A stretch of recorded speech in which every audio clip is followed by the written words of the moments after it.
తీసుకెళ్ళడానికో మోసుకెళ్ళడానికో మనతో ఎవరో ఒకరు ఉండాలి.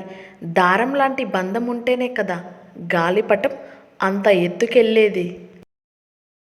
ఉదయించాలి అంటే చీకటి దాటాలి. విశ్రాంతి తీసుకోవాలి అంటే చీకటి రావాలి. సూర్యుడికే తప్పలేదు చిక్కులు. నువ్వు నేను ఎంత బాధని భరించడానికి కూడా ఒక హద్దు ఉంటుంది. అది దాటితే బండరాయి కంటే మొండిగా మొరటుగా మారిపోతుంది గుండె. కొన్నాళ్ళు కొన్ని కోల్పోతేనే కొన్నేళ్లకు కొన్ని అందుకుంటావు. ఒకటి దగ్గర ఏమీ లేదంటే వాడి పరిస్థితి బాలేదని. అంతేకాని జీవితాంతం అలా ఉండిపోడు కదా. ఈ చేతుల మీద 1,00,000 రూపాయలు ఖర్చు పెట్టిన రోజులు చూశాను. ఇవే చేతులు చాచి 100 రూపాయలు అడిగిన రోజులు చూశాను. డబ్బులే ముఖ్యమనుకుంటే ఇలా ఉండేవాడిని కాదు. తగిలే రాళ్ళ దెబ్బల్ని లెక్క పెట్టుకుంటున్నావు. సరే, మరి మానిపోయిన గాయాన్ని కూడా గుర్తుపెట్టుకోవాలిగా. ఒకటి గుర్తుపెట్టుకో, ఏ బాధైనా నీతో బ్రతుకంతా ఉండిపోదు. కొన్నిసార్లు పూర్తిగా కూలిపోయాకే కొత్త నిర్మాణాలు మొదలవుతాయి.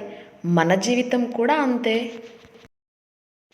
నువ్వు పరాయి ఆడవాళ్ళని తప్పుగా చూస్తే నీలాంటి ఇంకో ఎదవ నీ ఇంట్లో వాళ్ళని తప్పుగా చూస్తాడు. దాన్నే కర్మ అంటారు. మనిషికి ఉన్న 2 అద్భుతమైన వరాలు. తన మరణం ఎప్పుడు ఏ విధంగా సంభవిస్తుందో తెలియకపోవడం. 2, తనతో ఉన్నవారు తన గురించి మనసులో ఏమనుకుంటున్నారో తెలియకపోవడం. పనిలేని కొడుకు, పెళ్ళి కాని కూతురు ఏ తల్లిదండ్రులకైనా భారమే. బయట ప్రపంచానికి తెలిసిన నా కథ వేరు.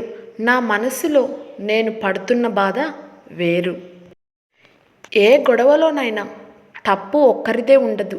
2 చేతులు కలిస్తేనే చప్పట్లు అనే విషయం మరిచి ఎదుటి వ్యక్తిని మాత్రమే పాయింట్అవుట్ చేసి మాట్లాడడం కరెక్ట్ కాదు.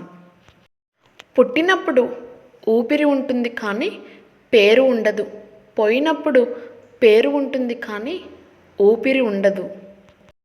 జీవితం మీద విసుగు పుట్టడానికి 1000 కారణాలు ఉన్నప్పటికీ జీవిస్తున్నందుకు ఒకే ఒక కారణం రేపటి రోజు ఇలాగే ఉండదని ఒకే ఒక నమ్మకం.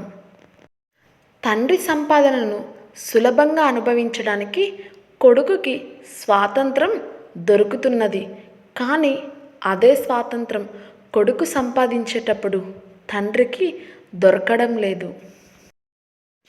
లెక్క తెలియకుండా ఖర్చు పెట్టిన రోజు నుండి లెక్కలేసుకొని ఖర్చు పెట్టే రోజుకు వచ్చా. కాలమంతా ఒకేలా ఉంటే కనిపించే నవ్వులెక్కడివి? బ్రతుకంటే అంతే. బాధలో ఉంటే బరువుగా, అది దాటితే తేలిగ్గా అనిపిస్తుంది. చిన్నప్పుడు చిన్న గాయానికే ఏడ్చిన నేను ఈరోజు గుండె పగిలిపోయే బాధలొచ్చిన పైకి నవ్వుతూ నటిస్తూ బ్రతికేస్తున్నా. భార్య గుడ్డిదానిలాగానో భర్త చెవిటివాడిలాగానో వ్యవహరిస్తే ఏ గోల ఉండదేమో. నా వీడియో నచ్చితే లైక్ చేయడం, సబ్స్క్రైబ్ చేయడం మర్చిపోకండి.